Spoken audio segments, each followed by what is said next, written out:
this is me, Cromwell, from the DPF team. We are pretty much a company that specializes with emissions. We've been doing that for some time. I think when we started, that was back in 2013. But we were more like under the radar, you know. And at the time, you know, not many people had vehicles that had emission issues.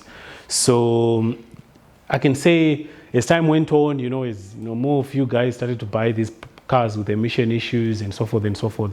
That's pretty much how we got to where we are right now.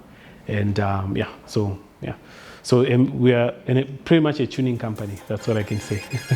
Yeah.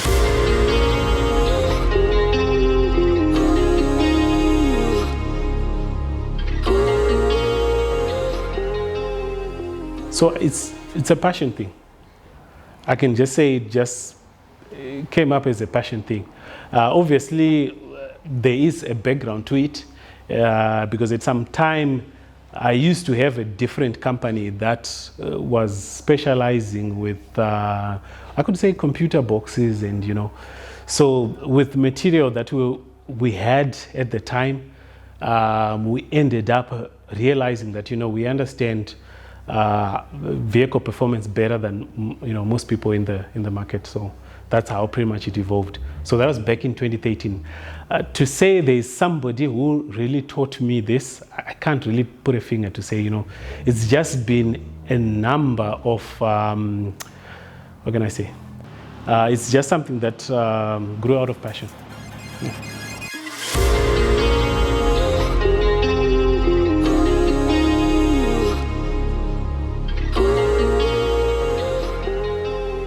Pretty much the thing about racing, I've always been, again, maybe I can put it down to say it's a passion thing. You know, I've been watching people like the likes of Mano, you know Mano.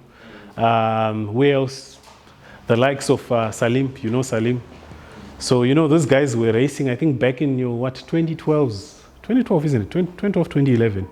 And you know, look, this was like every boy's dream. You want to be in there. You know, so I can just say at the time I really wanted to, but I didn't have a car to actually, you know, race at the time. So I guess it's just watching others race and you also want to also race. So that's pretty much where it came from. So maybe to be serious with racing, maybe that's the question that we can say when? What year? 2021. Yeah, let's just say it. Yeah, 2020, 2021. Thereabout. Yeah.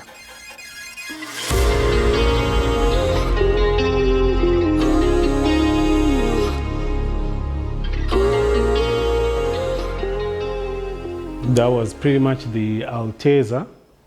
We raced with the because that was the first project that we did. You know, that Alteza with the 1JZ. That was like the first project that we did.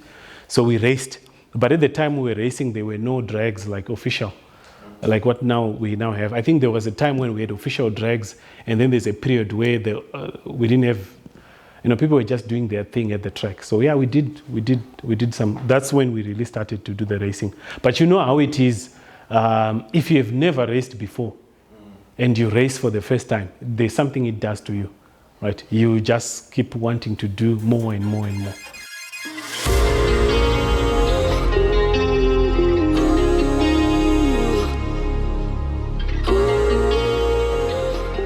So, you know, people were just calling each other out to say, look, we are, you know, we are having a meet at the track. You know, people were having track day. So I can just call it right now and say, you know what, let's have a track day on this on this day, on such and such a date. So, you know, people will see the fly and people will just come. So whoever feels like they've got a car which is fast enough, you know, and at the time, I mean, no one was really, you know,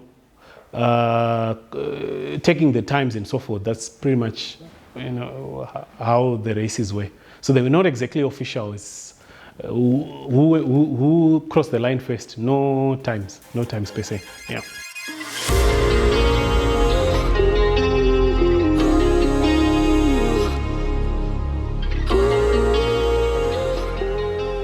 The Alteza was pretty much, was never meant to be like a race car. That's the first thing.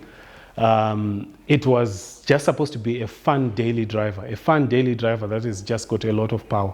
That's not necessarily a car for racing, but we took it for some track days, and we had so much fun.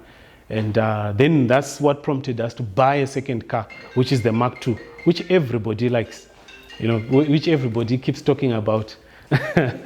So the Mark II was really built to actually be like a race vehicle.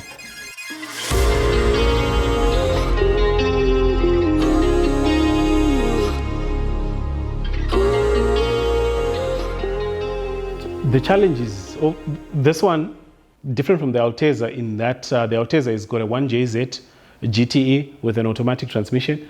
The Mark II is a 1JZ GTE, but then we put a manual gearbox. All right.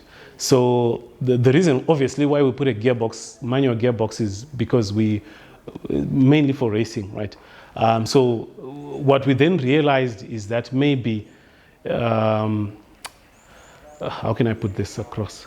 We realized that the vehicle has got some traction issues, which I think we'll end up solving as time goes on. For now, we've just decided to, park the project for now, as we are maybe focusing on a third project now, which is the Brevis that is right behind me.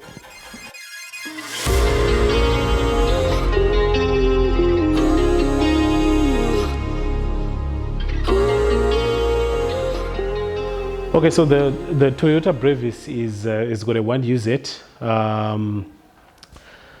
A departure from the Mark II, because like I said, the Mark II, we wanted to go full race. We wanted to put so much power, tune it to make so much power. But what we realized, we were actually afraid because we had spent so much money on the car.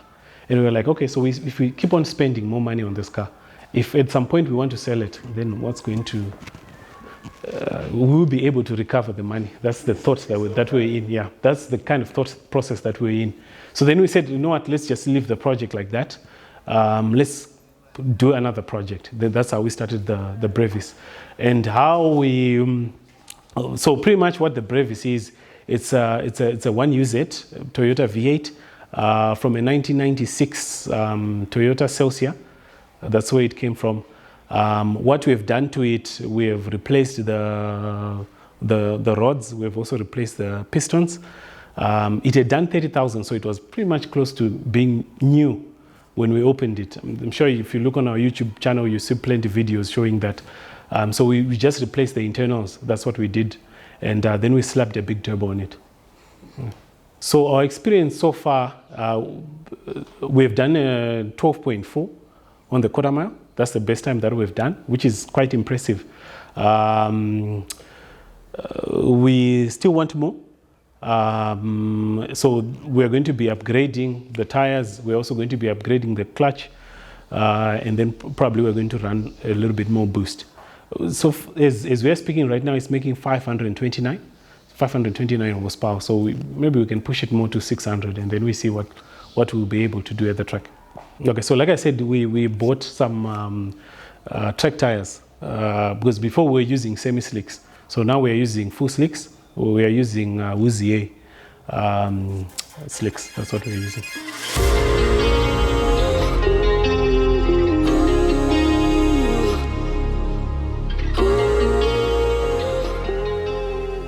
I think there are no don'ts.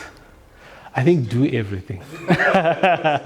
Because you see, at the end of the day, it's all about learning. That's the most important thing. It's all about learning. So you look, yeah, I guess that's what I can say about that. Yeah, it's quite a broad question. Let me say it's a broad question. It's a broad question. Maybe I can say. I know that question we spoke of record, and I said, look, start from a good start. Maybe that's what I can say. A good start. I know maybe you might say, look, I want to look for the cheapest engine I can find so that I can start a project. I've done that. And it's quite expensive to do so. So the story is you have to start from a good start. Get an engine from from a reputable source. Maybe that's what I'm trying to put out here. Get an engine from a reputable source. Your parts, get them from the supplier who can give you quality, quality stuff that can be guaranteed. Yeah.